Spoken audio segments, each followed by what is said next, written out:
अमावस्येच्या दिवशी या काही गोष्टींची जर आपण काळजी घेतली तर आपल्या घराचे वाईट शक्ती, भानामती, करणी, वाईट नजर इतर सर्व बाधेपासून संरक्षण होते. अमावस्येच्या दिवशी कधीही कुणाच्या घरचे खाऊ नये, म्हणजेच परान्न घेऊ नये. या दिवशी घराचा उंबरठा हळद व गोमूत्र एकत्र करून सारवून घ्यावा. तसेच पाण्यात मीठ, हळद, गोमूत्र, लिंबू टाकून घर व्यवस्थित सगळीकडून पुसून घ्यावे. सर्व यंत्र, वाहने, घरातील व ऑफिस मधील जाळे काढून स्वच्छ करून घ्यावे. तसेच घरावरून किंवा ऑफिसवरून नारळ 7 वेळा उतारा करून वाहत्या पाण्यात फेकून द्यावा. सकाळी पंचगव्य संपूर्ण शरीराला उठण्यासारखे लावून गायत्री मंत्र किंवा महामृत्युंजय मंत्र म्हणत अंघोळ करावी. पंचगव्य अंगाला लावल्यावर साबण लावू नये. घराच्या व आपल्या सुरक्षिततेसाठी उजव्या हातात पिवळी मोहरी घेऊन 11 वेळा कालभैरवाष्टक व 11 वेळा वेदोक्त वल्गा सुक्त म्हणून घरात व घराबाहेर सर्वत्र टाकावी. अमावस्येच्या दिवशी घराच्या आजूबाजूच्या सर्व देवी देवतांचा हार, नारळ, खडीसाखर ठेवून मान सन्मान करावा. आपले वाहन स्वच्छ धुवून त्यावरून नारळ हा 7 वेळा श्री स्वामी समर्थ हा मंत्र म्हणून उतारा करावा.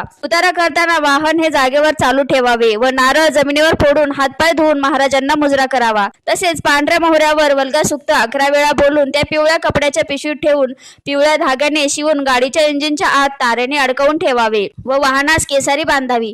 त्याचबरोबर घर, दुकान, ऑफिस, कारखाना यांना असोला नारळ, गोरक्ष चिंच किंवा कोहळा बांधावा. हा उपाय नेहमी सूर्यास्त झाल्यानंतरच करावा. कोहळा, गोरक्ष चिंच किंवा असोला नारळ कसे बांधावे यासाठी आपल्या चॅनलवर व्हिडिओ आहे, त्याची लिंक कमेंट मध्ये दिलेली आहे, नक्की बघा.